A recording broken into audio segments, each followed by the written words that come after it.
Hi friends, welcome back our channel Priya 7. എല്ലാവരും സുഖമായിട്ടിരിക്കുന്നല്ലോ അല്ലേ?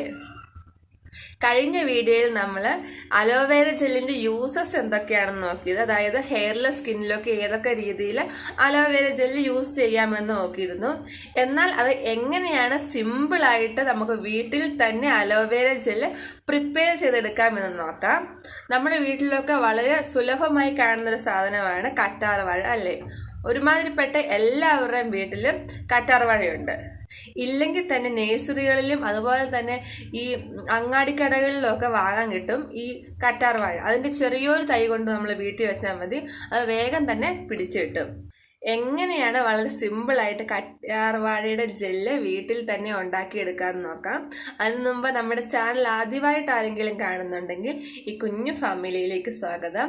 നമ്മുടെ ഈ കുഞ്ഞു ഫാമിലിയിൽ മെമ്പർ ആകുന്നതിന് വേണ്ടി താഴെ കാണുന്ന ചെറിയൊരു സബ്സ്ക്രൈബ് ബട്ടൺ ഉണ്ടല്ലോ, അതൊന്ന് പ്രസ് ചെയ്ത് കൂടെയുള്ള ഒരു ബെൽ ബട്ടൺ കൂടെ പ്രസ് ചെയ്ത് ഓൾ എന്ന ഓപ്ഷൻ ഒന്ന് എനേബിൾ ആക്കി വെക്കണേ. എങ്കിൽ മാത്രമേ ഞാനിടുന്ന വീഡിയോസിന്റെ നോട്ടിഫിക്കേഷൻസ് ഒക്കെ നിങ്ങൾക്ക് കിട്ടത്തുള്ളൂ. വളരെ സിമ്പിളായിട്ട് ഞാൻ എങ്ങനെയാണ് അലോവേര ജെല്ല് വീട്ടിലുണ്ടാക്കുന്നതെന്ന് കണ്ടിട്ട് വരാം.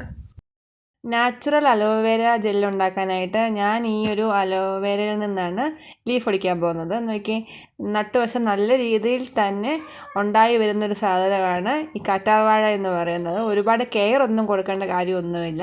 ഇതിൽ നിന്ന് നമുക്ക് 2 തണ്ട് ഒടിച്ചെടുക്കാം. എടുക്കുമ്പോൾ ഇച്ചിരി കട്ടിയുള്ള നല്ല വലിയ തണ്ട് നോക്കി എടുക്കുന്നതായിരിക്കും നല്ലത്. അതിൽ മാത്രമേ നല്ല രീതിയിൽ നമുക്ക് ആ ജെല്ല് സ്കൂപ്പ് ചെയ്തെടുക്കാനായിട്ട് എളുപ്പമായിരിക്കും. അത് കാരണം വലിയ തണ്ടുണ്ടെങ്കിൽ അത് നോക്കി തന്നെ എടുക്കുന്നതായിരിക്കും നല്ലത്. ഈ ഒരു 2 തണ്ടിൽ നിന്ന് തന്നെ ധാരാളം നമുക്ക് ജെല്ലെടുക്കാം. ഇത് രണ്ടും ഞാൻ നല്ല രീതിയിലൊന്ന് കുത്തിച്ചാരി വെച്ചിട്ടുണ്ട്. എന്തിനാന്ന് വെച്ചാൽ ഇതിലൊരു മഞ്ഞ കറയുണ്ടല്ലോ, ആ കറ പോയി കിട്ടാൻ. അത് അലർജി ഉണ്ടാക്കുന്ന സാധനമാണ്. അതങ്ങ് പോയി കഴിഞ്ഞാൽ ഒരുമാതിരിപ്പെട്ടവർക്ക് പിന്നെ ഈ ഒരു ജെല്ല് ഉപയോഗിക്കുന്നത് കൊണ്ട് അലർജി ഉണ്ടാവാൻ ചാൻസ് ഇല്ല. ഒരു അരമണിക്കൂറോളം അതിങ്ങനെ കുത്തിച്ചാരി വെച്ച് അതിലെ ആ മഞ്ഞ കറയെല്ലാം ഒന്ന് കളഞ്ഞെടുത്തിട്ട് വേണം നമുക്ക് ജെല്ലെടുക്കാനായിട്ട്.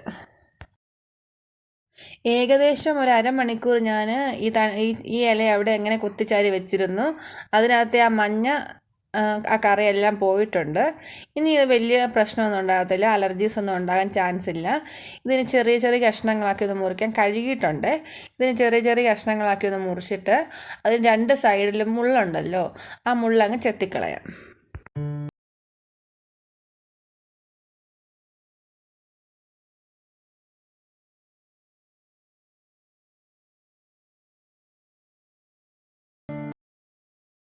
ഈ കറ്റാർവാഴയുടെ മുകൾ വശം പരന്നും താഴെവശം അടിവശം ഒരു ഉരുണ്ടുമാണല്ലോ ഇരിക്കുന്നത്. ആ പരന്നിരിക്കുന്ന സ്ഥലം നമുക്കിങ്ങനെ ഒരു കത്തി വെച്ച് ഇങ്ങനെ ഒന്ന് ചെത്തി മാറ്റിവിടാം. ജെല്ല് ഇല്ലാതെ ആ തൊലി മാത്രമാക്കി ഒന്ന് ചെത്തി മാറ്റിയെടുക്കാം. കണ്ടോ, ഇതുപോലെ ആ തൊലി നമുക്ക് ചെത്തി മാറ്റാം.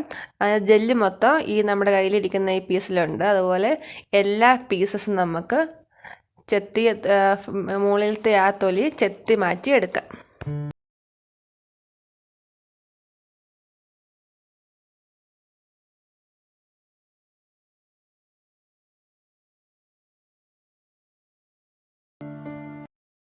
ഇനി ഇതിൽ നിന്നും ആ ജെല്ല് ഒരു സ്പൂൺ വെച്ച് വടിച്ചെടുക്കാം. ഞാനിപ്പോൾ സ്പൂൺ എടുത്തിരിക്കുന്നത്. സ്പൂൺ വെച്ചെടുക്കാൻ വേണമെങ്കിൽ എടുക്കാം, അല്ലെങ്കിൽ കത്തി വെച്ചാണെങ്കിലും നമുക്കെടുക്കാം.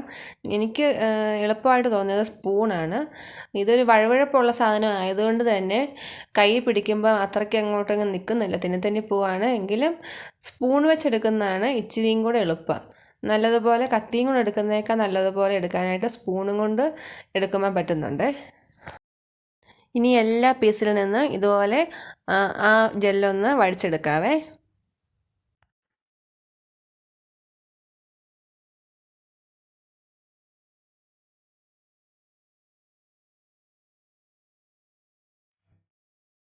അങ്ങനെ എല്ലാ പീസിൽ നിന്നും ജെല്ല് മാത്രമാക്കി എടുത്തിട്ടുണ്ട്.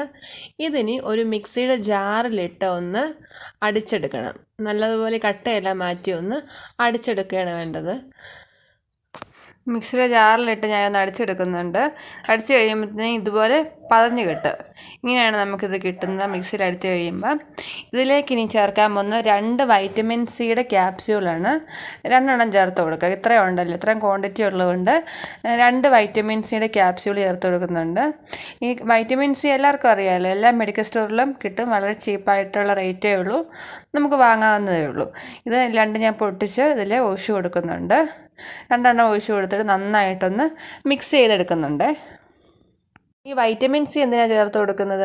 ഇത് ചേർത്ത് കൊടുത്താൽ മാത്രമേ നമുക്ക് കൂടുതൽ നാൾ ഇത് ഫ്രിഡ്ജിലാണെങ്കിൽ പോലും സ്റ്റോർ ചെയ്യാൻ പറ്റത്തുള്ളൂ. അല്ലെങ്കിൽ ചേർത്ത് കൊടുത്തില്ലെങ്കിലും പ്രശ്നമൊന്നുമില്ല, 2 ദിവസത്തേക്കുള്ളിൽ ഫ്രിഡ്ജിലാണെങ്കിൽ പോലും നമുക്ക് സ്റ്റോർ ചെയ്യാൻ പറ്റത്തില്ല എന്നേ ഉള്ളൂ, വേറെ കുഴപ്പമൊന്നുമില്ലേ. വൈറ്റമിൻ സി 2 ഞാൻ പൊട്ടിച്ചൊഴിച്ച് കൊടുത്തിട്ടുണ്ട്. ഇതിനെ ഒന്ന് മിക്സ് ചെയ്ത് കൊടുക്കാം. ഈ പത കുറച്ച് കഴിയുമ്പോൾ അങ്ങ് അടങ്ങിക്കോളും. പത അങ്ങ് മാറിക്കഴിയുമ്പം സാധാ ജെല്ല് പോലെ തന്നെ കിട്ടുന്നതായിരിക്കും. ഇത്രയേ ഉള്ളൂ നമ്മുടെ കറ്റാർ വാഴയുടെ ജെല്ല് പ്രിപ്പയർ ചെയ്തെടുക്കാനായിട്ട്. ഇത്രയും താമസമേ ഉള്ളൂ. എങ്ങനെയുണ്ട്? അടിപൊളിയല്ലേ? സിമ്പിളായിട്ട് നമുക്ക് വീട്ടിലുണ്ടാക്കാവുന്നതല്ലേ ഉള്ളൂ. ഈ അലോവേര ജെല്ല് നമുക്ക് 2 ആഴ്ച വരെ വൈറ്റമിൻ സി ക്യാപ്സ്യൂൾ ഇട്ടത് കൊണ്ട് തന്നെ 2 ആഴ്ച വരെ ഫ്രിഡ്ജിൽ നമുക്ക് സ്റ്റോർ ചെയ്ത് സൂക്ഷിക്കാവുന്നതേ ഉള്ളൂ. ഭയങ്കര സിമ്പിളായിട്ട് നമുക്ക് ഉണ്ടാക്കിയെടുക്കാവുന്നതല്ലേ ഉള്ളൂ. അതുകൊണ്ട് ഒരുപാടൊന്നും നമ്മൾ ഇങ്ങനെ ഉണ്ടാക്കി സ്റ്റോർ ചെയ്യുന്നതിനേക്കാൾ ആവശ്യമുള്ള സമയത്ത് കുറേശ്ശെ ഉണ്ടാക്കിയെടുക്കുന്നതായിരിക്കും നല്ലത്. വൈറ്റമിൻ സിയുടെ ക്യാപ്സ്യൂള് ഇട്ടില്ലെങ്കിൽ 1-2 ദിവസത്തേക്ക് കൂടുതൽ നമുക്കിത് ഫ്രിഡ്ജിലാണെങ്കിൽ പോലും സ്റ്റോർ ചെയ്ത് സൂക്ഷിക്കാൻ പറ്റത്തില്ല.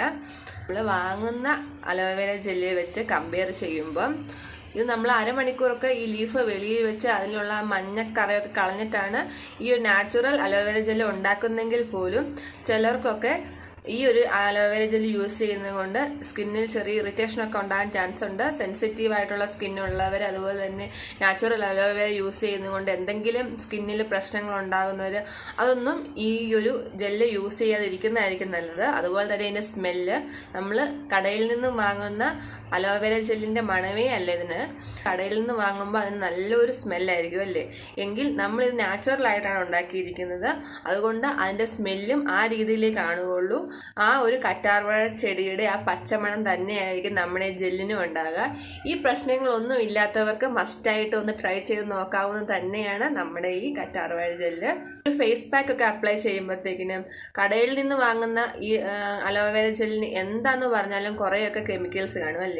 ഈ നമ്മൾ ഈ ഉണ്ടാക്കിയെടുക്കുന്ന ഈ അലോവേര ജെല്ലാകുമ്പോഴത്തേനും ഒരു കെമിക്കൽസും ഇല്ല. ആകപ്പാട് ചേർത്തിരിക്കുന്ന വൈറ്റമിൻ സിയുടെ ക്യാപ്സ്യൂൾ മാത്രമാണ്. അതും നമ്മുടെ സ്കിന്നിന് വളരെ നല്ലതാണ്. അതുകൊണ്ട് തന്നെ ഈ പാക്കൊക്കെ അപ്ലൈ ചെയ്യുമ്പോഴത്തേക്കിനും പറ്റുന്നവര്, ഇതും കൊണ്ട് കുഴപ്പമൊന്നും ഇല്ലാത്തവര് ഈ ഒരു അലോവേര ജെല്ല് യൂസ് ചെയ്ത് ആ പാക്ക് ഉണ്ടാക്കി ഫേസിലും സ്കിന്നിലും ഒക്കെ അപ്ലൈ ചെയ്ത് കൊടുക്കുകയാണെങ്കിൽ നമുക്ക് കടയിൽ നിന്ന് വാങ്ങുന്ന കറ്റാർവാഴ ജെല്ലും കൊണ്ട് ചെയ്യുന്ന ആ ഒരു റിസൾട്ടിനേക്കാൾ കൂടുതൽ റിസൾട്ട് ഈ ഒരു ജെല്ല് വെച്ച് ചെയ്താൽ നമുക്ക് കിട്ടുന്നതായിരിക്കും. എല്ലാവരും ഒന്ന് ട്രൈ ചെയ്ത് നോക്കുക. വീഡിയോ എല്ലാവർക്കും ഇഷ്ടപ്പെട്ടെന്ന് പ്രതീക്ഷിക്കുന്നു. ഇഷ്ടപ്പെട്ടെങ്കിൽ ലൈക്ക് ചെയ്യുകയും ഷെയർ ചെയ്യുകയും കമൻറ്റ് ചെയ്യുകയും കൂടെ വേണം. പുതിയൊരു വീഡിയോയുമായി ഞാൻ വീണ്ടും വരും. It's me Priya. Bye bye.